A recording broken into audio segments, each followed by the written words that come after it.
백일홍 나무 아래. 그것은 전쟁이 끝난 다음 딱 1년이 지난 1946년 9월 초엽에 어느 저녁 나절의 일이었다. 근처 들판이 모두 불에 탄 이치가야 하치만 근처의 언덕을 한 남자가 땀을 훔치며 올라가고 있었다. 그 무렵 도쿄에 거주하는 사람치고는 드물게 차림새가 좋은 남자였다. 약간 달코해져서 번들거리는 부분이 있다고는 해도 바느질이 잘 된 검은색 신사복을 입고 구겨진 데 없는 흰 와이셔츠 기세는 산뜻한 끈 넥타이를 메고 있었다. 모자 역시 검은색 베레모였다. 베레모라는 것은 쓰는 사람에 따라 거슬리기도 하고 경박하게 보일 수도 있다. 하지만 이 남자에게만큼은 베레모가 잠옷 잘 어울렸다. 몸은 앙상하게 말랐지만 품위 있는 얼굴이다. 다만 어쩐 일인지 지독하게 가라앉은 낯빛이었다. 그냥 보아서는 나이는 잘 모르겠다. 짐작할 수가 없다. 사실 40살 전후라고 하는데 어둡고 가라앉은 표정 탓인지 굉장히 나이가 많은 노인처럼 보이기도 했다. 베레모 아래 비어져 나온 머리카락에도 하얀 가닥이 몇 개 눈에 띈다. 남자는 두세 걸음 언덕을 올라갈 때마다 한숨을 돌리듯이 멈춰 서더니 손수건을 꺼내 이마에 땀을 훔친다. 그도 그럴 것이 남자는 다리가 좋지 않았다. 왼쪽 다리가 의족이었던 것이다. 그 의족을 끌면서 커다란 지팡이에 기대 언덕을 올라왔다. 이 부근의 언덕은 보통 사람도 숨을 헐떡이는 급경사인데 의족으로 올라가려니 굉장히 힘이 드는 것도 무리가 아니었다. 남자는 다시 멈춰서서 주변을 둘러본다. 전쟁이 끝난 다음 1년이라는 세월이 지났지만 아직 부흥의 조짐이 거의 보이지 않는 그 일대에는 기와와 자갈이 층층이 쌓여 있다. 불타기 전에는 상당히 큰 집이 있었던 모양으로 건물은 흔적도 없이 타버렸지만 정원석이나 석등농 같은 것이 여기저기 서 있는 것이 과거를 숨긴 채 새삼 폐허의 애수를 자아낸다. 갑자기 어딘가에서 매미가 울기 시작했다. 아, 매미가 울고 있네. 이 인기척도 없고 죽음같이 적막한 폐허 속에서 매미 소리를 들었다는 사실이 더없이 의외의 사건인 듯 남자는 그렇게 중얼거리고 나른하게 시선을 옮겼다. 멀리서 불타고 남은 한 무더기의 나무들이 있어 매미는 아마 거기서 울고 있는 모양이다. 하지만 그 소리도 금세 그치고 그 뒤에는 폐허의 슬픈 정적만이 남는다. 주변 하나 가득 지금은 만연한 잡초 속에 타서 눌어붙은 정원석이나 석등농이 지는 해의 여광을 받아 새하얗게 침묵을 지키고 있다. 남자는 다시금 의족을 끌면서 느릿느릿 언덕을 올라간다. 갑자기 언덕 위에서 따르릉 요란한 벨소리를 울리며 우편 배달부를 태운 자전거가 한 대 언덕을 내려왔다. 우편 배달부는 의족 남자 옆까지 오더니 자전거에서 펄쩍 뛰어내려 의족 남자에게 힐끗 의아한 시선을 던지고는 자전거를 끌면서 조심스럽게 언덕을 내려갔다. 언덕을 내려올 때까지 우편 배달부는 3번이나 뒤를 돌아보았다. 그만큼 의족 남자의 모습에는 기묘한 어둠이 감돌고 있었던 것이다. 의족 남자는 마침내 자신이 목표하는 지점에 도달한 모양이다. 언덕에서 조금 높은 지점을 보고 중얼거렸다. 오, 백일홍이 피었네. 그러고는 잠옷 초조한 듯이 의족을 끌며 다급히 언덕을 올라가더니 백일홍이 핀 200평 남짓한 대지로 들어갔다. 그곳도 역시 잡초와 기왓장으로 가득 차 있었다. 그러나 불타기 전에는 상당한 규모의 집이 거기 있었다는 사실은 잡초 속에 남아있는 해시계를 보아도 짐작할 수 있다. 다른 수목이란 수목은 모두 불타서 검게 그을려 있었다. 한 그루의 백일홍나무 줄기 역시 절반가량은 불에 타 있었다. 그럼에도 거기 흐트러질 것처럼 붉은 꽃이 핀 것이 남자에게는 기적처럼 비쳤나 보다.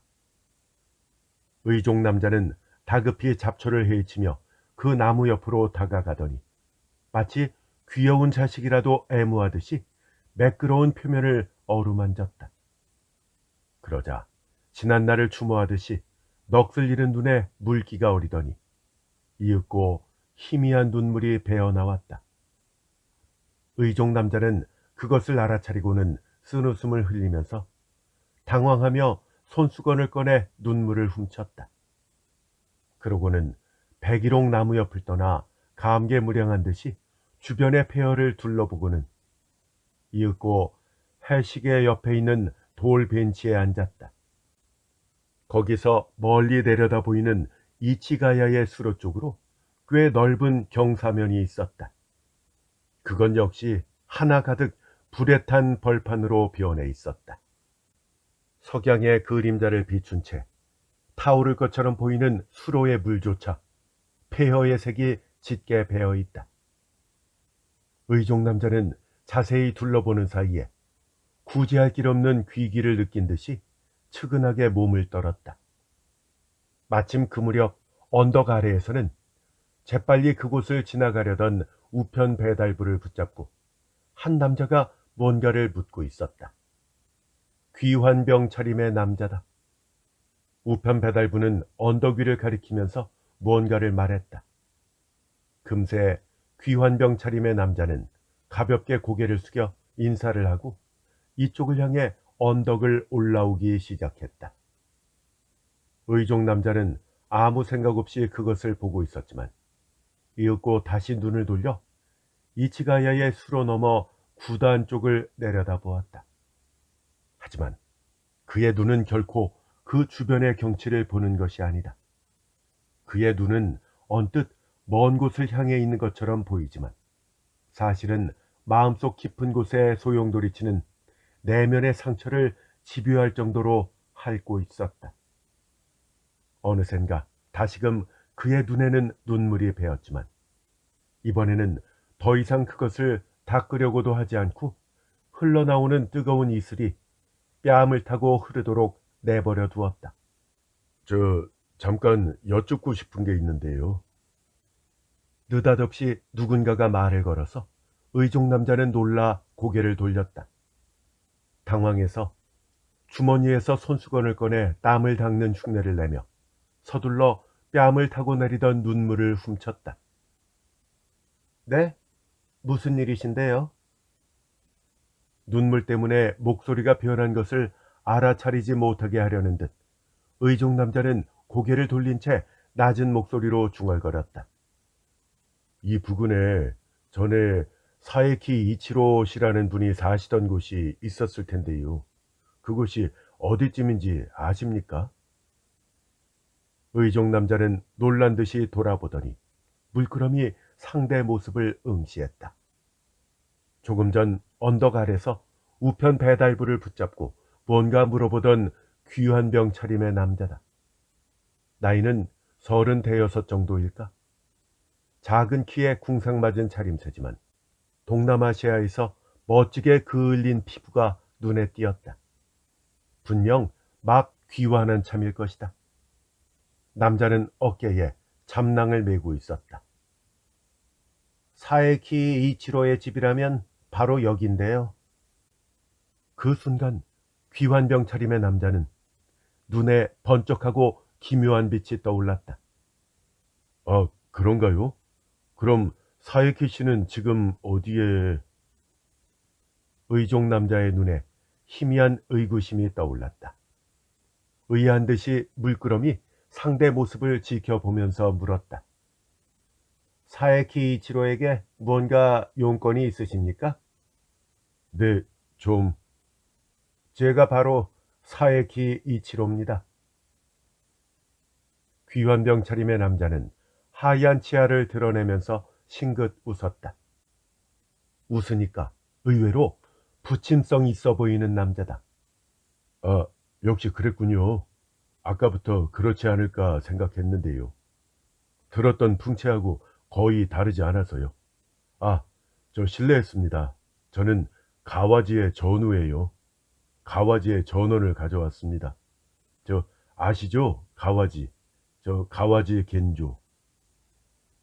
순간 의족 남자가 꿈틀 움직였다. 그렇지 않아도 어두운 얼굴인데 일순 겁먹은 기색이 떠올랐다. 가와지 군이 저한테 전원을 했다고요? 네, 그렇습니다. 그렇다면 가와지 군은 안타깝게도 죽었어요. 뉴기니에서요. 의족 남자, 즉 사에키 이치로의 얼굴에는 그 순간 일종의 복잡한 표정이 요동쳤다. 그것은 고뇌와 회한 그리고 안도가 뒤섞인 표정이었다.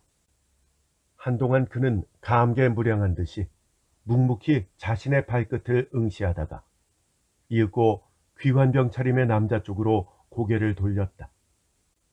그래서 가와지 군의 전원이라는 게 뭡니까? 네. 저 가와지는 어떤 사건에 대해서 당신과 대화를 하고 싶었다고 합니다. 가와지는 죽기 직전까지 그 사건으로 괴로워했어요. 혹시 네가 살아서 돌아가면 하면서 가와지는 자주 저한테 말하곤 했죠. 사에키 이치로 씨를 찾아가서 이 사건에 대해서 이야기를 하고 수수께끼를 풀어달라. 그러지 않으면 나는 죽어도 죽을 수가 없다. 이렇게 말하더군요. 이런 말씀을 드리면 제가 무슨 이야기를 하는지 당신은 아실 거라 싶은데요. 사에키 이치로는 귀한 병차림의 남자를 물끄러미 응시하고 있었지만 이윽고 떨떠름하고 빈정대는 듯한 미소를 띄었다. 당신이 말하는 걸 알 듯한 기분이 들긴 드네요. 하지만 그 사건에 아직 수수께끼가 남아있다고 가와지 군이 그러던가요? 전 죄다 해결되었다고 생각하는데요. 네, 그 해결이 틀렸다고 가와지는 그러더군요. 그리고 그건 누구보다 자신이 잘한다고 주장했고요. 그러자 사에키 이치로의 얼굴에 다시금 빈정거리는 미소가 어렸다.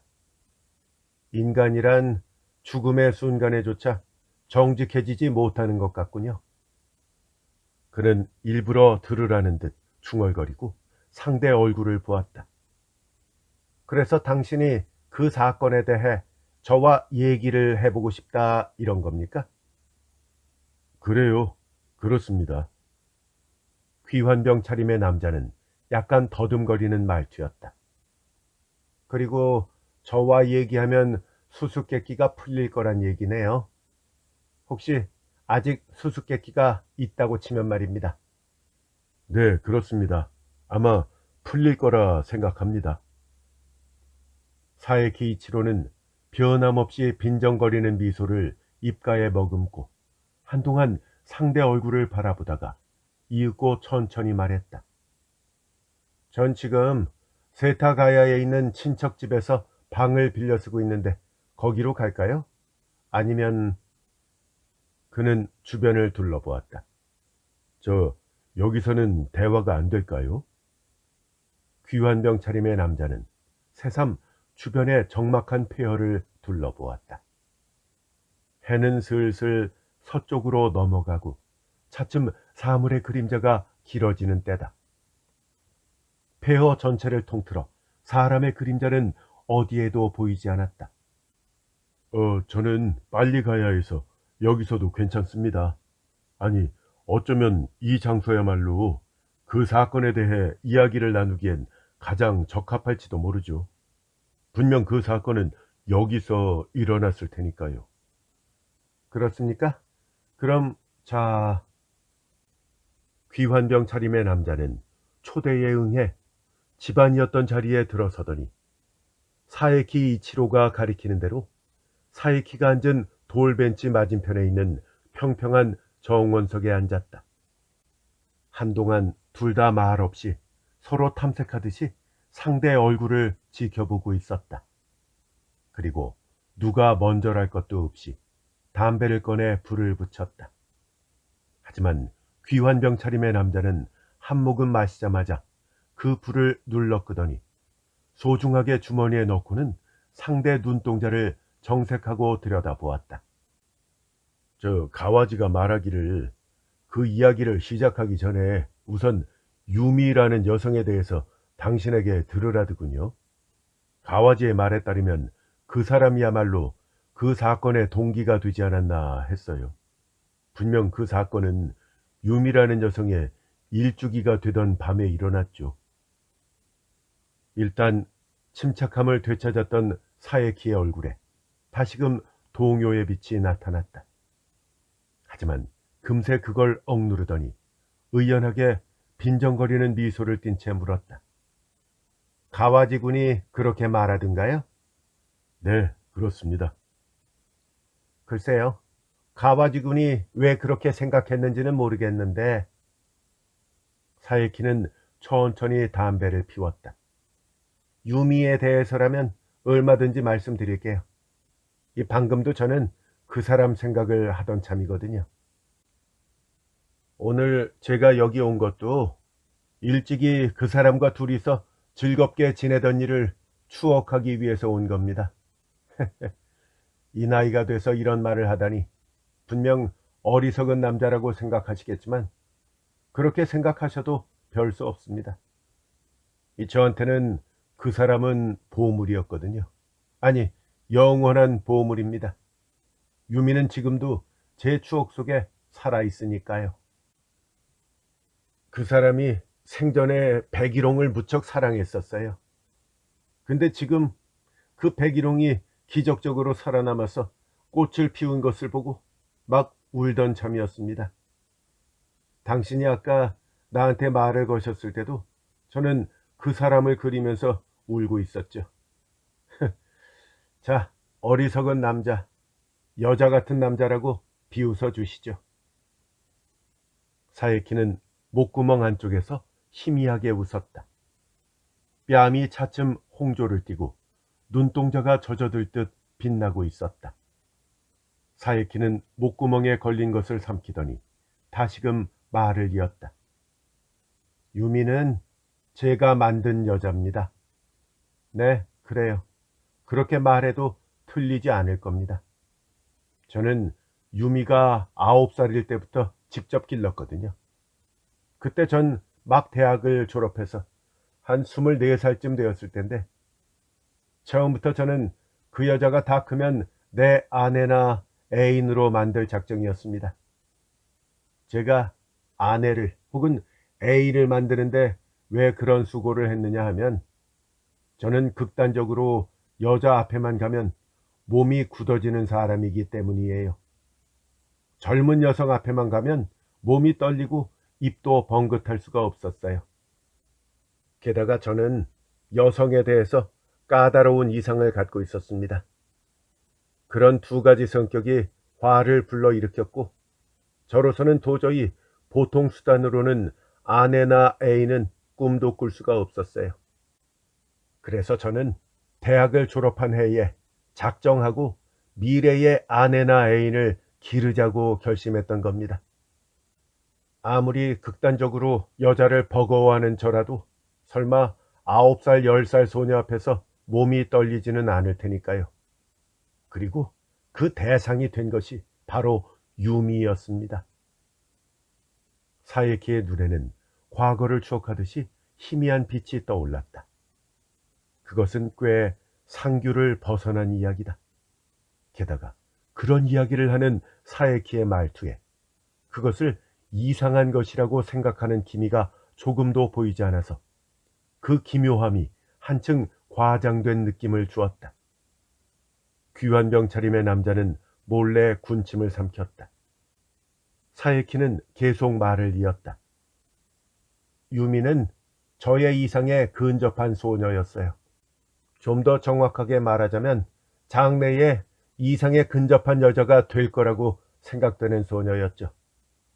저도 끈기 있게 그런 소녀를 물색해서 결국 그녀를 찾아냈던 겁니다. 조금 전에 말했다시피 당시 그녀는 9살이었는데 가련해 보이는 고아였어요. 아니요, 저 모치는 어딘가에 살아있는 듯 했지만 바람기가 있어서 유미가 2살 때 정부를 만들어 도망쳐 버렸던 거예요. 그 이후 그녀는 부친의 손에 자랐는데 8살 때 부친도 죽고 그녀는 게이샤 집에 새끼 기생으로 팔려갔죠. 게이샤 선배도 분명 그녀의 미모에 눈독을 들인 거겠지만 그 와중에 우연히 제가 그녀를 발견하고 그 가련한 모습에 반했던 것입니다. 사에키는 거기서 한숨 돌리고는 이마에 밴 땀을 닦더니 다시금 슬슬 이야기를 시작했다. 근데 그녀를 게이샤 집에서 빼내는 데는 상당히 번거로운 교섭이 필요했는데 만사는 돈이 다 해결해 주더군요. 다행히 저한테는 부모님이 남겨주신 상당한 재산이 있었고 또 그렇게 유별난 제게 간섭할 만한 가까운 친척은 한 사람도 없어서 모든 일은 순조롭게 진행되었어요. 저를 길러준 단 한 사람의 가까운 혈육이 바로 숙모님이셨는데 그 숙모님조차 제가 대학을 졸업하기 전에 돌아가셨습니다. 그래서 저는 아무도 꺼릴 것 없이 생각대로 그녀를 기를 수 있었어요. 저는 가급적 그녀를 고귀하고 기품 있고 게다가 요염하게 기르자고 결심했죠. 그리고 그 목적은 거의 성공을 거두었어요. 저는 유미를 소학교에는 보냈지만 그 윗단계 학교에는 보내지 않았습니다. 소학교를 나온 이듬해, 즉 15세 가을에 유미는 초경을 했습니다. 그 직후 저는 그녀를 저만의 것으로 만들었죠. 귀한 병차림의 남자는 다시금 놀라서 상대 얼굴을 고쳐보았다. 하지만 사에키의 표정은 그런 이상한 고백을 한다고는 생각되지 않을 정도로 평온했다. 아니, 그는 오히려 본인의 고백에 심취한 것 같았다. 일종의 황홀한 아지랑이가 사에키의 얼굴을 뒤덮고 있었다. 이런 얘기를 하면 당신은 분명 저를 비인간적이라고 생각하시겠죠. 하지만 저 생각해 보세요. 전 그날까지 햇수로 6년이나 기다렸단 말입니다. 저는 이미 30살이 되었는데 동정을 지키고 있었기 때문에 더 이상 참을 수 없었죠. 유미는 물론 처음에는 놀라더군요. 수치스러운 나머지 굉장히 불쾌해하고 또 비탄에 젖은 적도 있었습니다. 하지만 전 자신이 있었고 게다가 한번 그녀를 제 걸로 만든 다음에는 더 이상 서둘지 않았어요. 전 오히려 그녀의 몸과 마음이 성숙하기를 기다렸죠. 그리고 그 시기는 금세 찾아왔어요. 한번 남자를 맛본 그녀의 성정은 이상한 속도로 성숙해갔죠. 그리고 저는 내 자신이 현란한 꽃밭 속에 있다는 걸 깨달았어요. 사에키 얼굴에 떠오른 황홀한 아지랑이는 한층 짙어져 갔다. 그는 취한 듯이 말을 이어갔다. 혹시 우리가 같은 연배의 청춘 남녀였다면 제 주변에는 그만큼 향기로운 꽃밭은 펼쳐지지 않았겠죠. 같은 연배의 청춘 남녀였다면 아무리 허물없이 사귀려 해도 거기에 다소나마 거드름이나 수치심이 있을 거고 그 때문에 밤일도 스스로 제약을 받았을 겁니다. 하지만 저와 유미는 15살이나 차이가 났어요. 그렇게 됐는데도 유미는 여전히 저를 아저씨라고 부르고 있었습니다. 그래서 그녀는 아이가 어른에게 응석 부리듯이 어떤 대담한 행동이라도 할 수 있었던 것이죠. 정말이지 당시의 그녀는 아무리 퍼도 마르지 않는 호기심의 샘을 갖고 있는 작은 도깨비 같았어요. 저는 또 저대로 그녀를 데려왔던 당시와 똑같은 마음이었으니까 어떤 요구라도 들어주었죠. 그래서 저희가 보내는 밤에는 보통의 연인 사이에서는 경험할 수 없는 짙은 풍미가 있었어요. 당신은 저도 젊었고요. 그래요. 이른바 왕성한 나이였습니다. 게다가 지금처럼 마르지 않고 근육도 많고 정력이 차고 넘쳤죠. 그녀는 또 그녀대로 전에도 말했듯이 퍼도 마르지 않는 호기심의 샘을 갖고 있어서 우리의 밤은 지칠 줄 몰랐습니다. 사에키의 목소리는 한층 열기를 띠었다. 그 어둡고 나른한 눈동자가 지금은 열기를 띠고 빛나고 있다. 사에키는 잠시 말을 끊고 입 언저리를 닦더니 다시금 열기를 띤 말투로 이야기하기 시작했다. 이렇게 말한다고 해서 제가 밤의 쾌락에 빠진 것은 아니에요. 저는 한편으로 그녀를 교육시키는 것을 잊지 않았습니다. 앞서도 말했듯이 저는 그녀를 요염하면서도 고귀하고 기품 있게 키우려고 했어요. 즉 저는 그 서양의 속담에 있는 손님 앞에서는 숙녀, 침실에서는 요부라는 여자의 이상을 그녀로 하여금 실현시키려고 했던 겁니다. 그리고 앞서도 말했듯이 그 목적은 거의 이상에 근접할 정도로 실현되었어요. 실제로 20살 전후 그녀의 아름다움은 그야말로 신묘한 것이었습니다. 그래서 전신에서 발산하는 향기는 어떤 남자라도 매료시키지 않을 수 없을 정도였죠. 당연히 그녀의 주변에는 여러 젊은 남자들이 모여들었습니다. 가와지 군도 그 중에 한 사람이었고요. 사에키는 거기서 갑자기 현실로 돌아온 듯이 귀환병 차림의 남자를 보았다. 당신이 가와지 군의 전우였다고 하니까 그를 잘 아실 텐데 이 전장의 가와지 군은 모르지만 군대에 끌려가기 전에 그는 실로 보기 드문 미소년이었습니다. 나이는 분명 유미보다 2살 아래였지만 여자에 관해서는 엄청난 실력자였죠.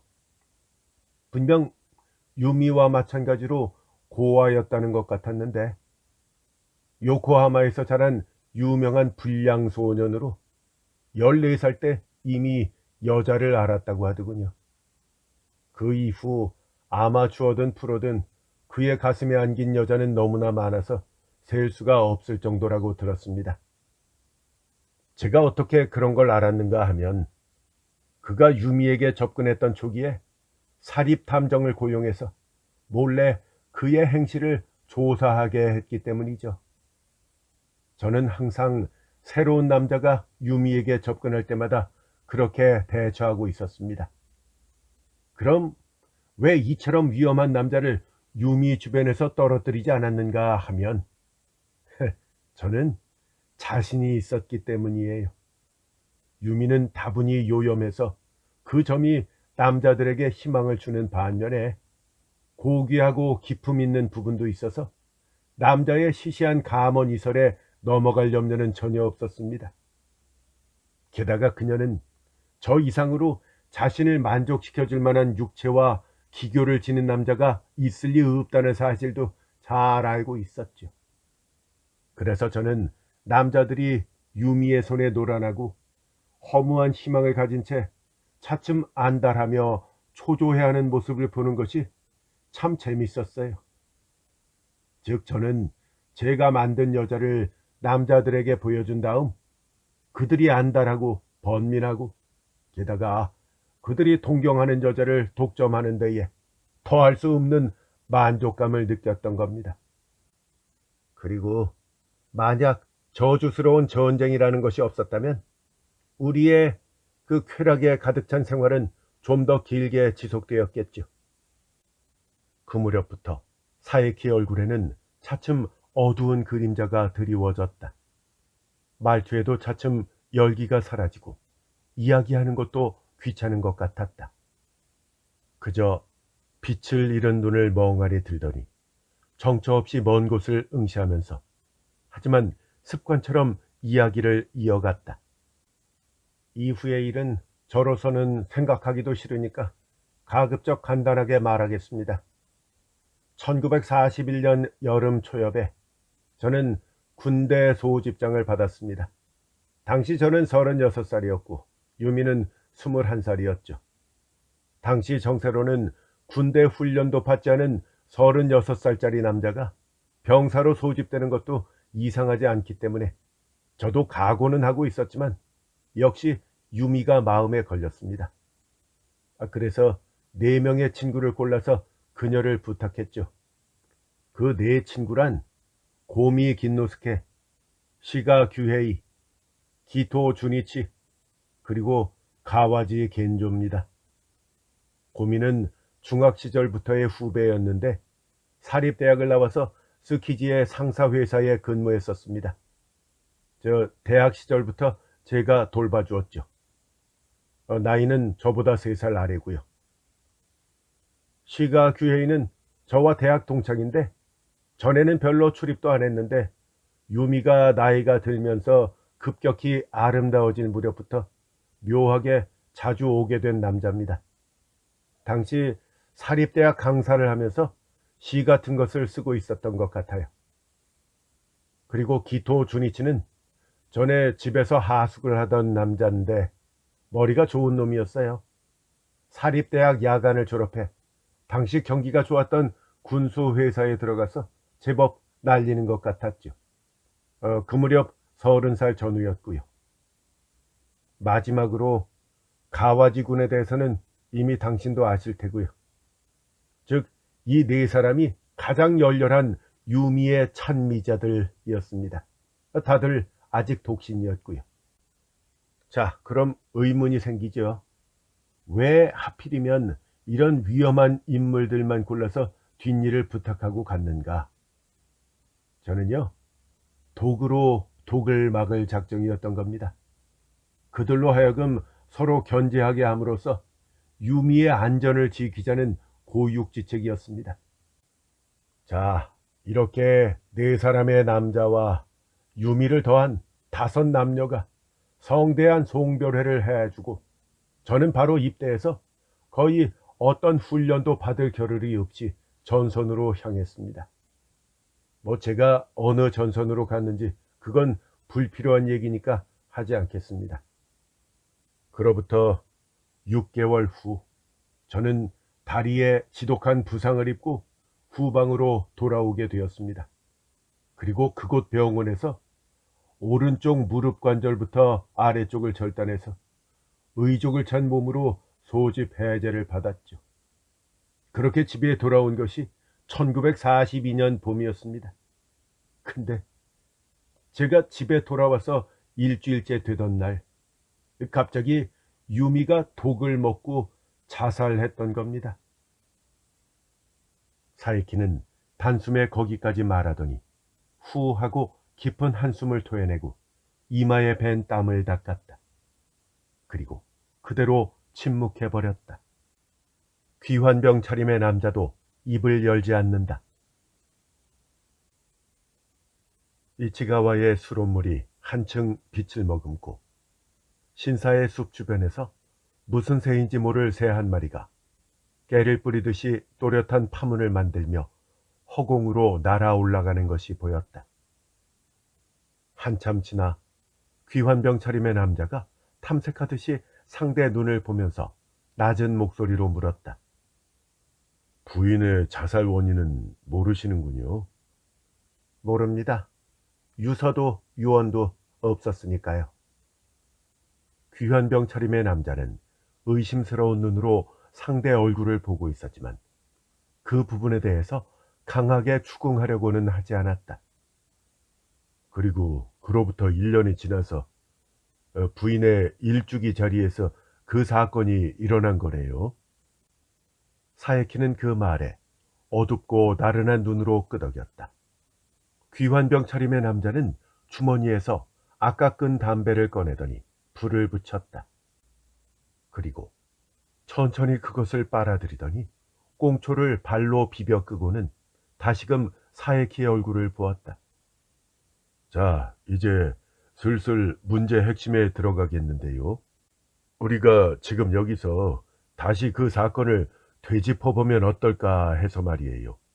어떻습니까? 당신이 말씀해 주시겠습니까? 아니면 제가 먼저 얘기할까요? 사이키는 잠자코 상대의 얼굴을 보다가 이윽고 가볍게 고개를 저었다. 아무래도 상관없습니다. 그는 조용히 대답했다. 그렇습니까? 그럼 제가 얘기하는 걸로 하시죠.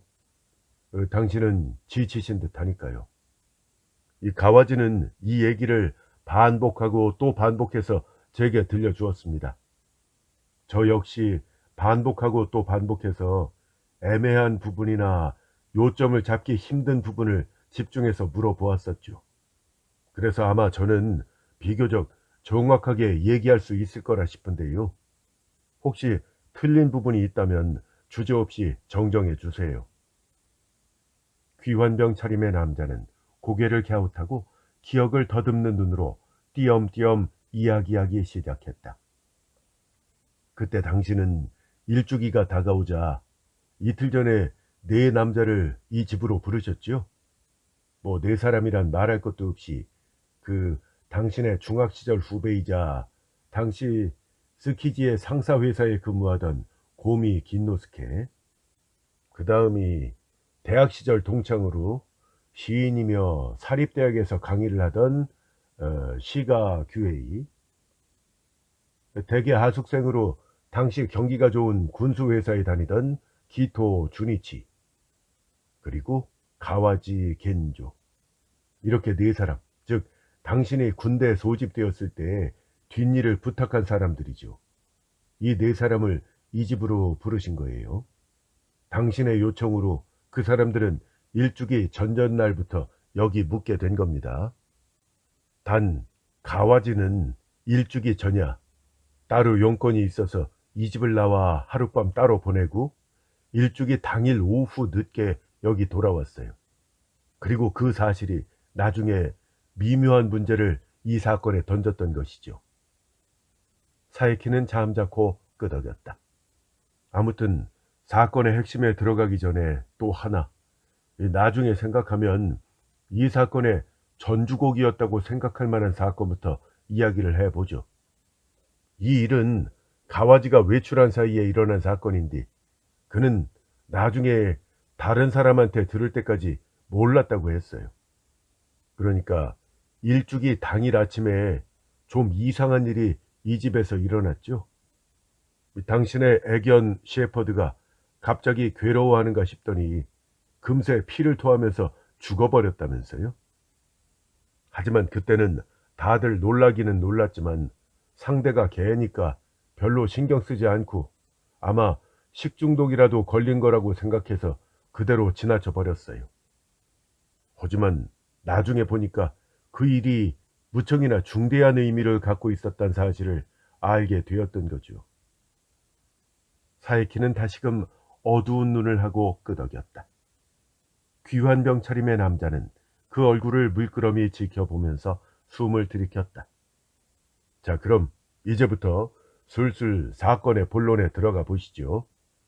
저 가와지의 말에 의하면 부인의 일죽이라고 해도 스님을 부른 것도 아니고 그 사람은 그런 중내 나는 짓은 죄다 싫어하니까 즐겁고 마시고 떠들며 그 사람의 영을 위로하자는 것이 당신의 생각이었죠. 그래서 밤부터 술을 마시게 되었고요. 그리고 일본주하고 양주 또 맥주를 짬뽕시켜 마시면서 이 사건이 일어난 8시 무렵에는 주객 합쳐 5사람이 모두 몸을 가눌 수도 없이 만취한 상태였다고 들었어요. 그런데도 당신은 또 브랜디를 내왔다면서요? 아니요. 브랜드가 아니라 진이었습니다. 아, 그래요. 참, 저 브랜디가 아니라 진. 근데 깜빡했는데 사건이 일어난 것은 서양식 응접실이었죠. 당신은 그 응접실 한 구석에다가 당신이 좋아하는 바를 만들었고요. 당신은 바 스탠드에 은쟁반을 두고 그 위에다 5개 글라스를 올린 다음에 거기다가 진을 따랐어요. 그리고 쟁반을 들고 사람들에게 나눠주려던 참에 집에서 일하는 할아범이 응접실 밖에서 당신을 불러서 쟁반은 그대로 둔 채 나갔었죠. 그때 할아범의 용건은 뭐였습니까? 뭐 별거 아닌 일이었어요. 네로, 그러니까 그날 아침에 죽은 셰퍼드 말인데요. 그 네로를 묻는 일에 대해서 묻더군요. 아, 그랬군요. 그래서 당신이 응접실로 되돌아오는데 몇 분 정도 걸렸나요? 아마 한 2, 3분 정도밖에 안 걸렸을 겁니다. 짧은 시간이었어요. 뭐 간단한 지시를 내리면 되었으니까요. 아, 그래요? 그렇군요. 근데 당신이 응접실을 나간 사이에 그 시인인 시가 규예이가 기다리다 못해서 다 옆까지 갔죠. 그리고 부어둔 글라스 하나를 마셔버리고는 아무 생각 없이 네 개의 글라스를 여기저기 뒤섞어 놓았어요.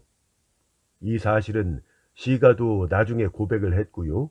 다른 세 사람도 그걸 알아차렸죠. 아무튼 시가가 글라스 하나를 비우고 자리에 돌아온 다음에 군수회사에 다니던 기토 주니치가 시가 흉내를 내서 바로 다가갔죠. 그리고 이 사람도 글라스 한 잔을 손에 들었을 때 당신이 밖에서 돌아오는 걸 보고 당황해서 글라스를 은쟁반 위에 두고 목을 움츠린 채 옆에 기댔죠. 거기 당신이 들어와서 은쟁반을 들고 사람들에게 글라스를 나눠줬습니다. 아, 그 전에 글라스 하나가 비워져 있기에 누구냐고, 장난친 놈은 누구냐고 하면서 다시 빈 글라스에다가 술을 부었어요. 아, 그랬죠. 아무튼 그때 당신이 글라스를 나눠준 방식이 나중에 문제가 돼서 그 부분은 특히 자세히 가와지한테 물어보았어요. 이런 방식이었더군요. 당신은 우선 스탠드 바로 옆에 있던 군수회사에 다니는 기토에게 글라스를 건네주었죠. 그리고 다음으로 시인이자 대학 강사인 시가 규예이에게 글라스를 건네줬고요. 그 다음으로 중학시절 후배인 고미 긴노스케한테 세 번째 글라스를 건넸어요. 그리고 둘 남은 글라스를 은쟁반에 둔 채 자, 마시지요 하면서 가와지 앞에 놓았고요. 네, 그렇습니다. 가와지군은 테이블 너머에 있어서 손이 닿지를 않아서 쟁반채 앞에 내밀었던 겁니다. 근데 그때 옆에서 고미 겐노스케가 손을 내밀어서 쟁반 위에 있던 두 개의 글라스 중에 하나를 가와지 앞에 놓았죠. 그렇습니다. 말씀대로입니다. 즉 가와지군은 꽤 자세하게 기억을 하고 있었군요. 그거야 그때 담당 경찰의 취조를 받아서 몇 번이나 같은 말을 반복했으니까요. 아무튼 그렇게 모두한테 글라스가 분배가 되었어요. 아, 그리고 건배를 막 하려던 차에 누군가가 공습이다 하고 외쳤다면서요? 그건 누구였나요? 공습이다 하고 외친 건 하숙생 기토였어요. 그 남자는 덜렁이라서 이따금 얼빠진 착각을 하곤 했었죠. 그때도 쇼센 전차 소리를 사이렌과 착각한 겁니다. 하지만 당시 정세가 정세인지라 다들 그 말을 듣고는 글라스를 놓고 일어섰죠. 개 중에는 창 옆으로 뛰어간 사람도 있었어요. 하지만 금세 착각이라는 것을 알고 기토를 놀리거나 조롱하면서 원래 자리로 돌아가서 다시 진을 마셨죠. 근데 얼마 되지 않아서 고미가 괴로워하면서 눈 깜빡할 사이에 피를 토하고 죽어버렸죠. 고미가 진을 마시고 괴로워할 때까지 시간이 얼마나 걸렸나요? 글쎄요. 아마 1, 2분도 채 걸리지 않았을 겁니다. 고미 이외에 진을 비운 사람은 저뿐이었으니까요. 가와지군 같은 경우는 아직 입도 되지 않았었죠. 네, 그렇다고 하더군요. 아무튼 그 당신의 중학교 후배인 고미가 급사를 해서 그 자리의 분위기는 확 바뀌었죠. 그리고 바로 의사가 불려왔고요. 의사의 주의에 따라 경찰에 보고를 했고 경찰에서 담당 경찰이 달려왔어요. 그리고 여러 가지 조사 끝에 그 고미의 죽음은 진 안에 섞여 있던 청산가리로 인한 중독사라고 판명이 되었죠. 아무튼 그렇게 되니까 이 고미의 진 안에 누가 청산가리를 넣었느냐 하는 것이 문제가 된 거 맞죠? 귀환병 차림의 남자는 거기서 말을 끊더니 사에키의 얼굴에서 시선을 거두고 저물어가는 주변의 폐허 일대를 둘러보았다. 그림자 모두가 길게 늘어져 황량한 경사면에 갖가지 기괴한 음영을 그리고 있다. 그것은 보는 사람의 마음을 무겁게 만드는 풍경이었다. 귀환병 차림의 남자는 희미하게 몸을 떨더니 다시금 더듬거리며 말하기 시작했다. 근데 고미의 글라스에 청산가리를 넣을 가장 유력한 기회를 갖고 있던 사람은 말할 것도 없이 바로 당신이었어요. 이 당신이 5개 글라스에다가 진을 부었으니까요. 게다가 그걸 사람들에게 나눠준 것도 바로 당신이었고요. 그래서 5개 글라스에 진을 부었을 때 그중 하나에 청산가리를 넣어서 그 글라스를 고미에게 건넸다고 해석하면 이야기는 가장 간단해집니다. 허는 김에 말씀드리는데요. 다른 4개의 글라스에는 전혀 청산가리 흔적이 없었어요. 우선 당신 글라스는 깨끗이 비워져 있어서 조사할 필요도 없었고요.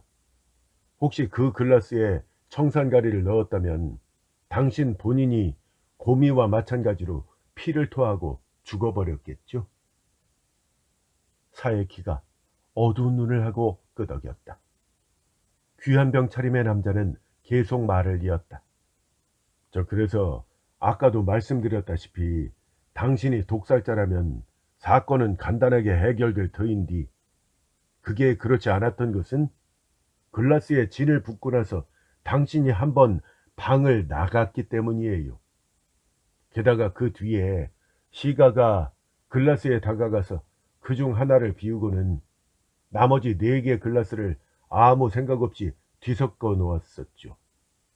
그래서 당신이 방에 돌아왔을 때는 어떤 글라스에 청산가리가 들었는지 전혀 알 수 없게 되었어요.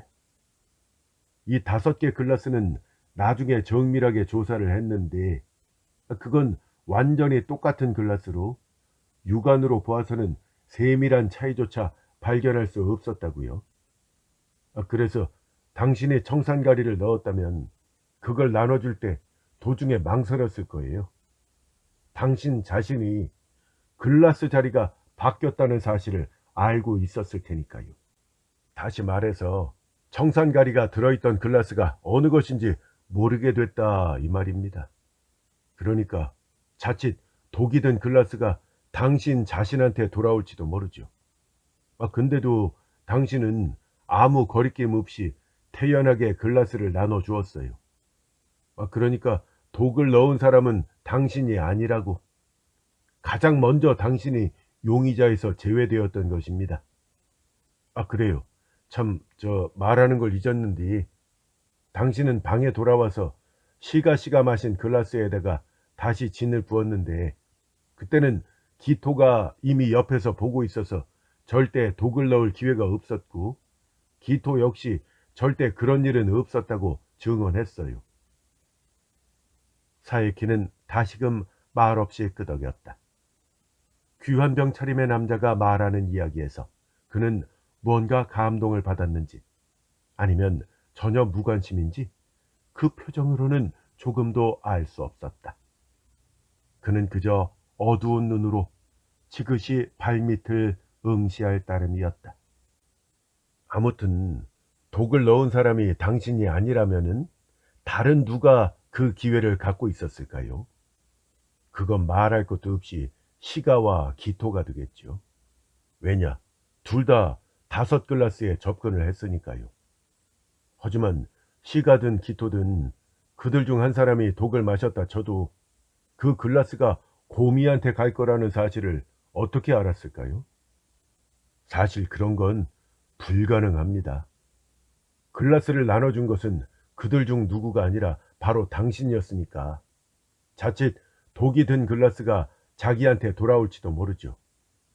이렇게 생각하면 독을 넣은 것은 이 두 사람도 아니라는 게 됩니다. 그러니까 청산가리가 들어간 것은 글라스를 나눠주기 전이 아니라 글라스를 나눠준 다음이 아닐까.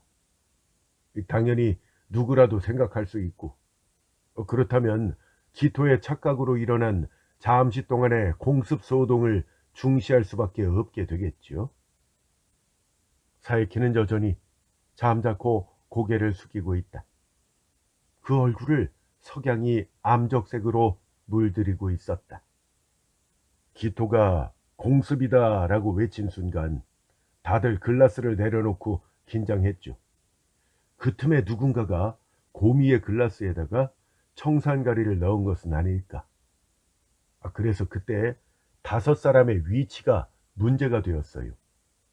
저는 역시 가와지에게 그때 5사람의 위치를 몇 번이나 반복해서 들었는데요. 그건 대충 이렇더군요. 고미와 가와지는 방 한가운데 놓인 테이블 옆에 있었고요. 고미는 공습이란 말을 들은 순간 의자에서 벌떡 일어섰지만은 가와지는 일어서진 않았다고 해요. 저 기토는 공습이라고 외침과 동시에 창 옆으로 달려갔고요. 시간은 구석에 있던 소파에 앉아서 글라스를 손에 들고 있었어요. 당신 역시 다른 쪽 구석에 있는 바 스탠드에 기대 서 있었죠. 그러니 그때 고미한테 가장 가까이 있었던 사람은 바로 가와지였어요. 그 밖에 고미의 글라스에다가 독을 넣을 만한 사람은 아무도 없었다는 말이 됩니다. 이렇게 갑자기 가와지가 유력한 용의자로 떠올랐을 때 여기 박차를 가하듯이 시가가 놀랄만한 증언을 했어요. 즉 공습이라는 기토의 외침에 고미가 저런 하고 글라스를 두고 일어선 찰나에 가와지가 몰래 자기 글라스와 고미의 글라스를 바꿔치기 하는 걸 보았다라고 했다면서요. 시가가 이렇게 말했다고 들었어요. 이래서 점점 더 가와지의 혐의는 이러지도 저러지도 못할 지경이 되었고 담당 경찰한테 엄격한 신문을 받은 끝에 그도 결국 글라스를 바꿔치기 했다는 사실을 인정했고요. 하지만 그건 결코 고미를 독살하기 위해서가 아니라 실은 자신이 글라스를 보니 안에 짧은 머리카락이 들어있었다. 그 머리카락은 집어냈지만 괜히 기분이 나빠져서 마시는 걸 주저하던 차에 공습 소동이 일어나서 고미가 일어서길래 이거 잘됐다 생각하고 글라스를 바꿔치기 했다 라고 진술을 했지요. 네, 가와즈는 그렇게 말하면서 변명을 했던 겁니다. 귀환병 차림의 남자는 거기서 말을 끊고 다시금 주변을 둘러보았다. 태양은 이미 폐허 저편에 가라앉았고 주변은 넓고 푸른 구름빛으로 둘러싸여 있었다. 그 백일홍 꽃도 뜨거운 기운을 잃고 묘하게 검은 빛을 띠고 있었다. 물론 가와지의 변명은 좀처럼 신뢰할 수 없었지요. 하지만 논리적으로 일단 그의 변명을 받아들여 주기로 하고 다시 한번 사건을 새롭게 검토하기로 했습니다.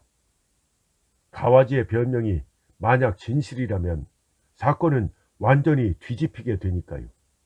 즉 범인이 죽이려고 노린 상대는 고미가 아니라 실은 가와지였다는 뜻이 되지요. 즉 가와지가 든 글라스 안에 처음부터 독이 들어있었던 것은 아닐까. 그래서 다시금 글라스 배급이 문제가 되었죠. 그도 그럴 것이 가와지의 변명 속에 한 가지 주목할 만한 점이 있었기 때문이에요. 가와지가 고미의 글라스와 바꿔치기 한 이유는 짧은 머리카락이 떠 있었기 때문이다 라는 증언입니다. 머리카락이 든 글라스. 어쩌면 그것이야말로 독이 든 글라스를 가리키는 표식이 아니었을까요?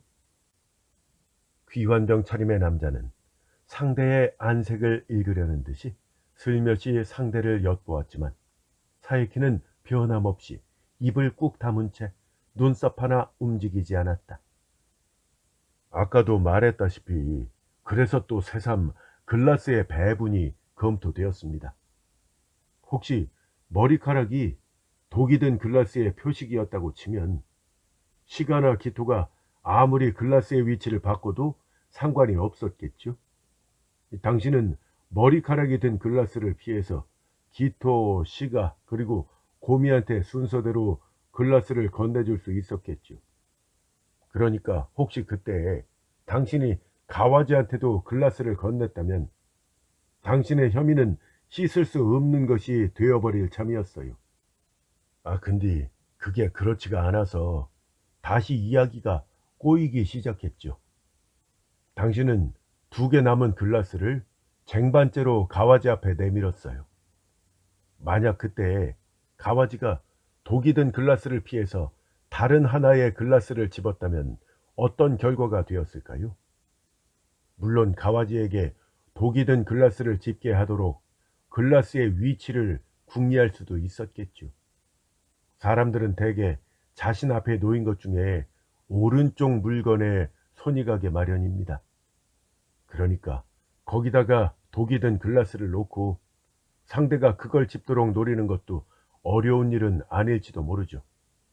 하지만 그게 절대로 성공한다는 보장도 없었고요. 게다가 그 경우 실제로 글라스를 집어서 가와지에게 건넨 사람은 옆에 있던 곰이었어요. 곰이는 가와지의 왼쪽에 있었으니까 당연히 가와지 쪽에서는 자신 앞에 놓인 글라스 중에 왼쪽 것을 받게 되었던 겁니다. 그러니 독이 든 글라스는 오히려 가와지로서는 잡기 힘든 위치에 있었던 것이 되지요. 그래서 다시금 당신의 혐의가 흔들리기 시작한 참에 바로 그때 청산가리가 든 1온스짜리 병이 형사에 의해서 발견되었던 겁니다. 그 청산가리, 그것도 가와지의 가방 속에서 말이에요. 귀환병 차림의 남자는 다시금 상대 얼굴을 읽으려는 듯이 잠시 그쪽으로 눈을 돌렸지만 이내 눈을 피했다. 그리고는 계속 말했다. 그 청산가리 같은 병은 가와지의 가방에 들어있었을 뿐 아니라 그것이 가와지의 것이었다는 사실은 시가도 가토도 그리고 당신도 잘 알고 있었죠. 그도 그럴 것이 사건이 있기 이틀 전 그날 밤부터 모두 댁에 머물게 되었는데 사람들이 응접실에 모여 있을 때 어떤 이유로 그 가와지가 주머니에서 손수건을 꺼냈다면서요? 바로 그때 그 작은 병이 손수건을 따라서 마루에 굴러 나왔죠. 그때 가와지가 무척 낭패한 표정을 지었던 터라 다들 그 병의 일이 강하게 인상에 남았던 거예요. 그때 가와지는 위장약이라고 얼버무렸다고 하던데 경찰에서 조사한 결과 청산가리라고 판명이 돼서 이미 가와지의 혐의는 피할 수 없는 것이 되었죠. 가와지는 새삼 이런 정세라서 언제 어느 때 무슨 일이 일어날지 모른다. 만에 하나를 위해 자살용으로 가지고 있었다. 라고 변명했지만 그런 모호한 변명이 받아들여질 리가 없죠. 그래서 혹시 그날 아침 네로 사건이 없었다면 가와지는 분명히 유죄 선고를 받았을 거예요. 귀환병 차림의 남자는 거기서 한숨을 돌리고 말을 이었다. 정말이지 그 네로라는 이름의 개가 죽은 사건이야말로 가와지에게 있어선 구원의 신이었어요.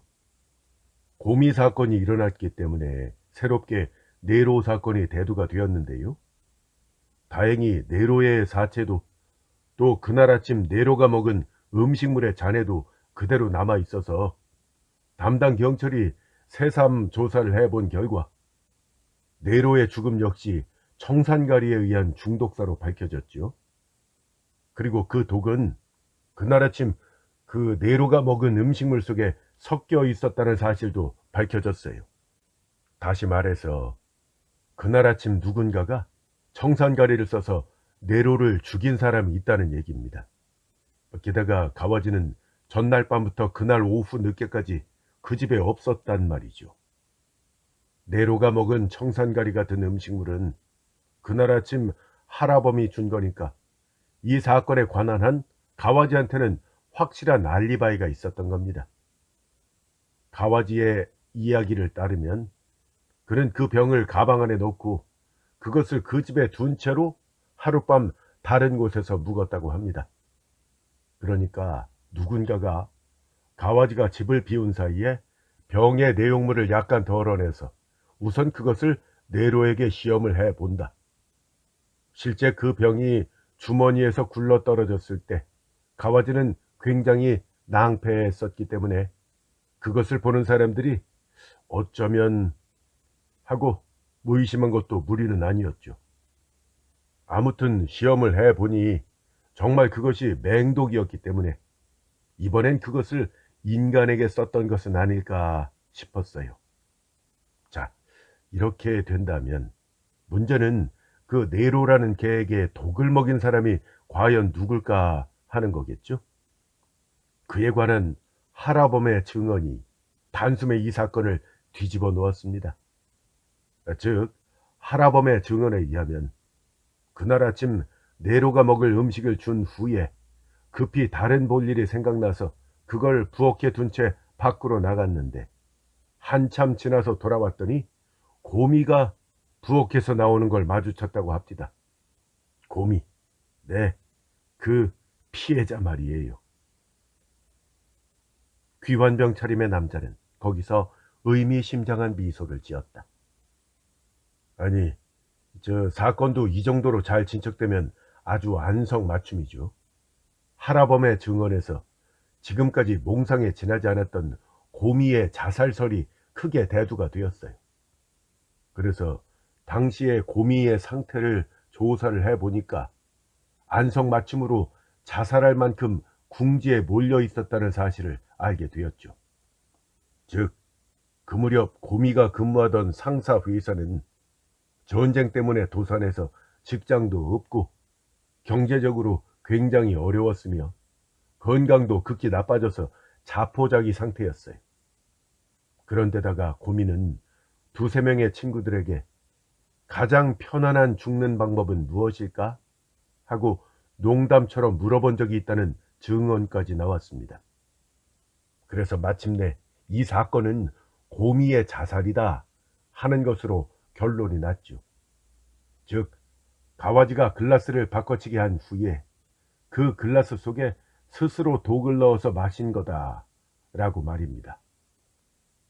시가도 가와지가 글라스를 바꿔치기 한 것까지는 보았지만 그 후 공습소동에 정신이 팔려서 고미가 글라스를 마시기 직전의 행동은 보지 못했다고 합니다.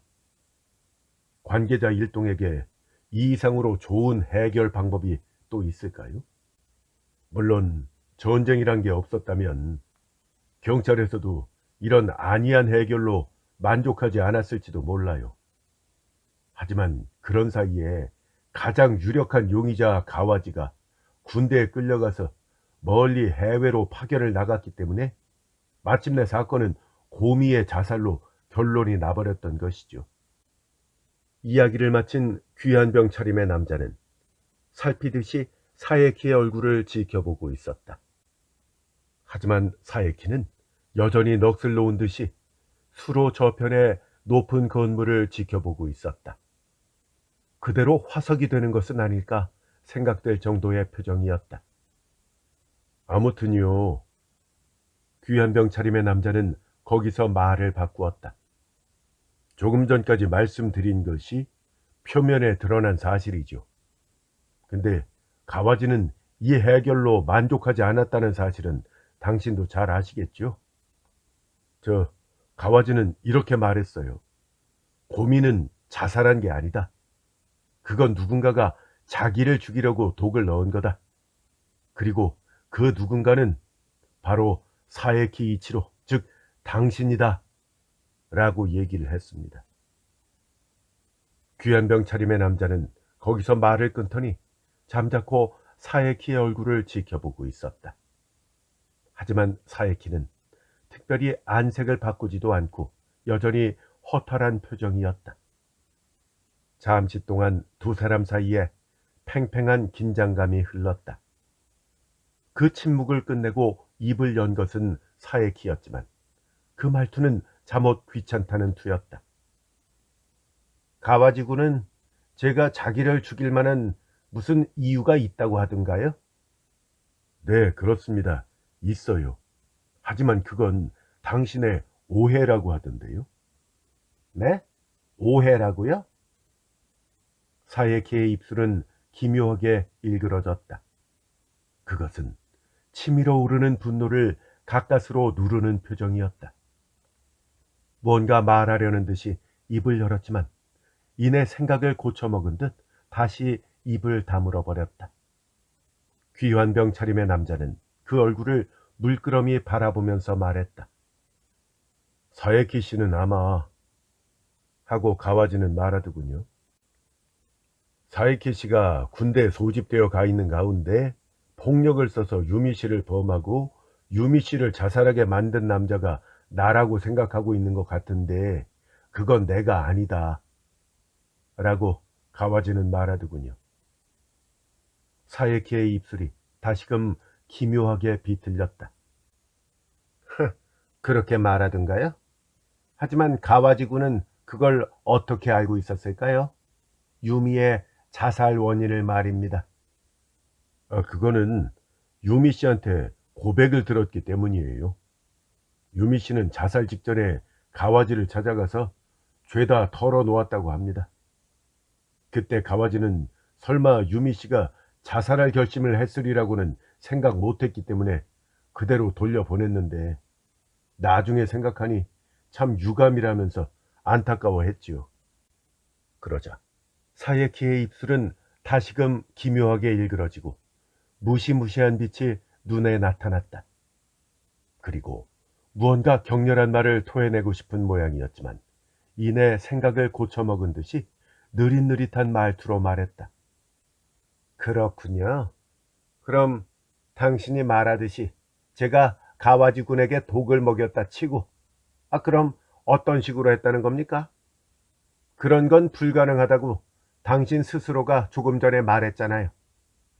아니요. 전혀 불가능한 건 아니에요.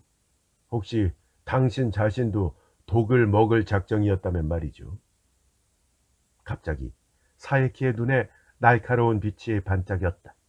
그것은 어둠 속에 흩어진 불꽃 같은 번뜩임이었다. 귀한병 차림의 남자는 더듬거리며 말했다.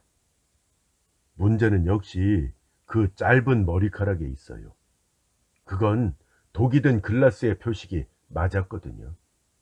거기까진 당시 경찰들도 생각을 했지만 또 한 걸음 들어가서 생각하려고 하지 않았던 탓에 수수께끼의 진상에서 눈을 가리고 있었던 겁니다.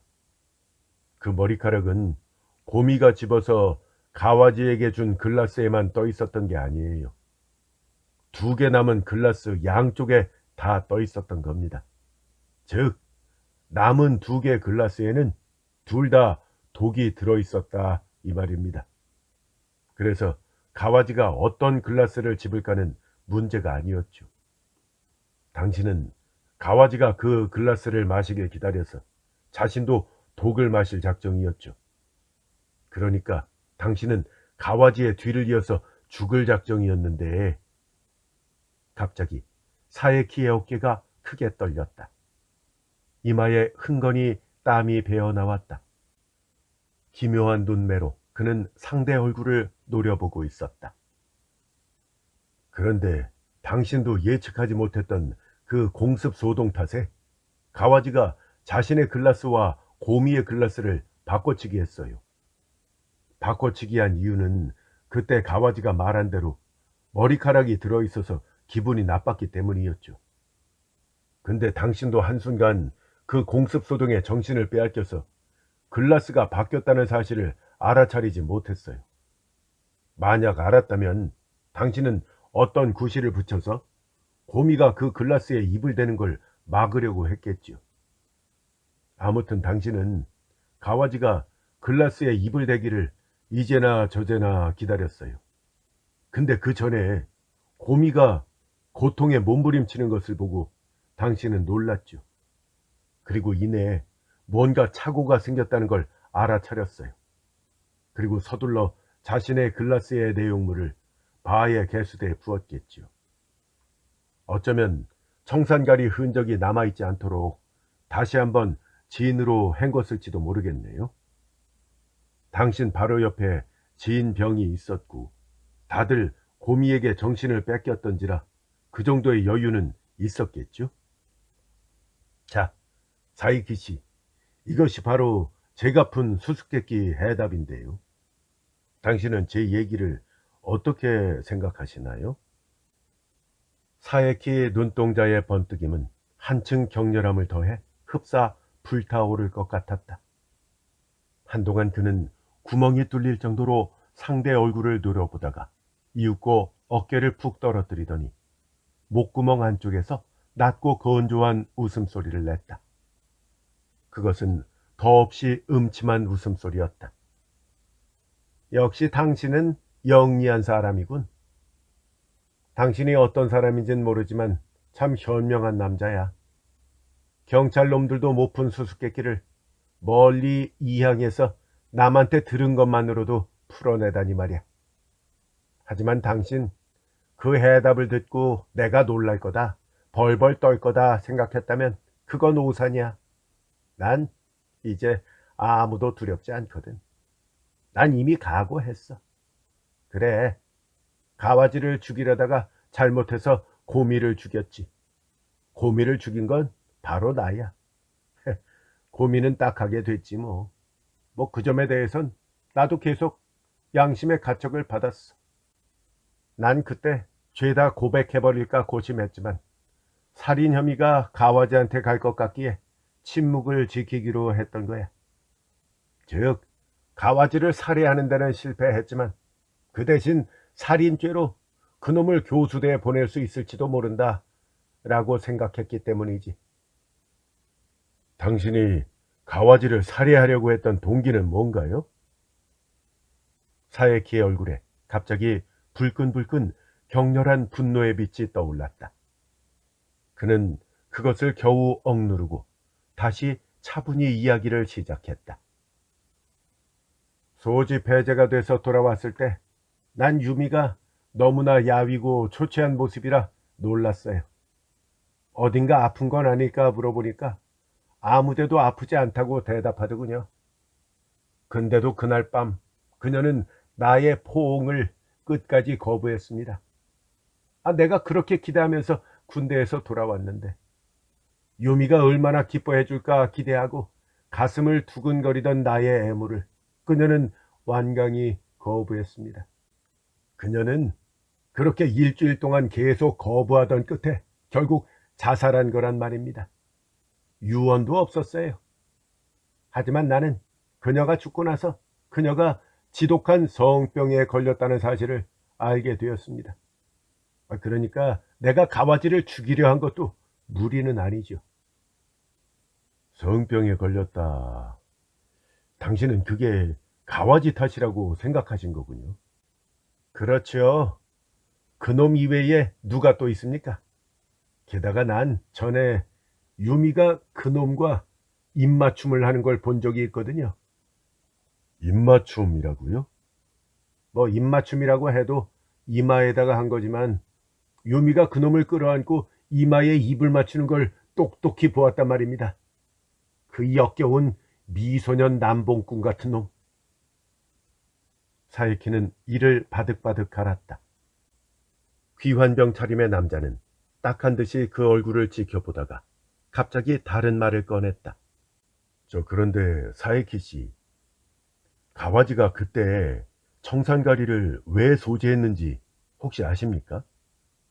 가와지는 그것을 만에 하나를 위한 자살용이라고 둘러댔다고 했는데, 물론 그건 되는 대로 얘기한 거고요. 가와지도 그때 어떤 남자를 죽일 작정이었어요. 그래서 청산가리를 가지고 갔던 거지요. 결국 실행할 용기는 없었지만요. 네, 압니다. 날 죽일 작정이었겠죠. 나도 그걸 알고 선수를 쳐서. 아니요, 아니에요. 가와지가 노린 사람은 당신이 아니라고요. 가와지가 노린 사람은 곰이었습니다. 에? 곰이? 사에키는 갑자기 크게 헐떡였다. 그놈이 왜 곰이를... 그건 유미 씨의 복수를 하기 위해서였어요. 사에키 씨, 유미 씨를 폭력을 써서 범하고 자살하게 만든 건 사실 곰이었어요. 거짓말, 거짓말 말아요. 사에키가 갑자기 크게 울부짖었다. 그리고 정신 나간 듯이 험상궂게 소리를 지르며 웃었다. 헤헤헤, 그건 말도 안 되는 거짓말이야. 인간이란 마지막 순간까지도 거짓말을 하는 존재인가? 혹시 그게 사실이라고 쳐도, 유미가 비참한 마지막을 맞이하게 한 사람이 곰이라고 쳐도, 이 가와지 그놈이 왜 유미를 위해서 복수를 한단 말입니까? 거짓말이에요. 거짓말. 다 거짓말이라고. 상대의 흥분이 가라앉기를 기다려 귀환병 차림의 남자는 조용히 말했다. 사에키 씨, 잘 들으세요. 당신은 아까 가와지가 유미 씨에게 접근했을 때 사립 탐정을 써서 그 남자의 신변을 조사했다고 하셨죠? 그때 그의 출생까지 조사를 했다면 그런 오해는 하시지 않았을 겁니다. 네, 그래요. 혹시 그랬다면 가와지의 생모가 유미 씨의 생모와 같은 사람이라는 사실을 알아차렸을 겁니다. 즉, 가와지와 유미는 남매 사이였다 이거예요. 뭐? 뭐라고? 유미 씨의 생모는 유미 씨가 2살 때 정부를 만들어 도망쳤다고 하셨지요? 유미 씨의 생모는 그 남자와 요코하마로 도망을 쳤고 거기서 낳은 게 바로 가와지였어요. 유미 씨도 가와지도 그 사실을 알고 있었지만 가와지의 당시 품행인지라 당신한테는 침묵하고 있었던 겁니다. 가와지는 본토에서는 불량했을지도 모르지만 전장에서는 훌륭한 군인이었어요. 그 사실을 당신에게 알려드리고 싶어서.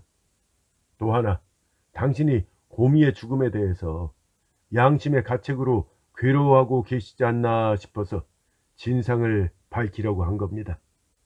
그 진상을 알려드리기 위해서 제가 이렇게 온 거고요. 당신과 가와지는 2인 1조로 우연히 유미 씨의 복수를 했던 겁니다. 사에키 씨, 여기서 당신을 뵈어서 다행이었어요. 고풍스러운 표현일지도 모르지만 이것도 유미 씨의 인도일지 몰라요. 자, 가와지한테 부탁받은 제 임무는 이걸로 끝났습니다. 그럼 안녕히. 귀환병 차림의 남자는 잠낭을 흔들면서 일어섰다. 그리고 가볍게 고개를 숙이더니 잡초를 헤치며 폐허 속으로 나갔다. 그 남자가 급경사진 언덕을 약 10m쯤 내려갔을 때 사에키 이치로는 꿈에서 깨어난 것처럼 호련히 그를 불렀다. 잠깐만요. 당신 이름이라도 알려주세요. 당신 이름이 뭡니까? 제 이름 말인가요? 제 이름은 긴다이치 코스케라고 합니다. 변변치 않은 남자예요. 창망하게 저물어가는 폐허 속의 급경사를 긴다이치 코스케는 잠낭을 흔들고 또 흔들며 서둘러 내려갔다.